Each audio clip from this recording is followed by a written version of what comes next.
D in D.A.R.E is to direct the sunlight.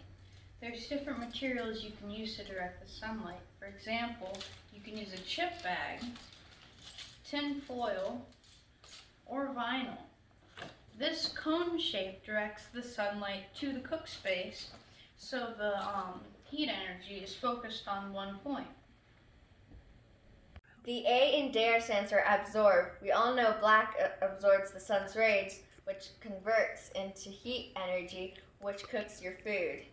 If you don't have a black pot handy, you can use black heat paint to paint a pot black, which will work just as well. The R in D.A.R.E stands for retain. Retain means to keep something enclosed or in a tight space. There are 3 ways to retain heat energy from the sun. You could use like this, like an oven lid or door. You could also use an oven bag. Put your food with a black pot, use an A, and put it in your cooking space.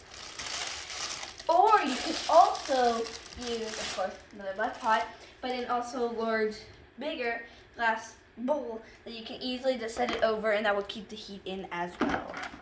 So that's R and D in D.A.R.E. The E in D.A.R.E stands for Engineering, education, E, everything, everyone. And we dare you to solar cook. Yeah!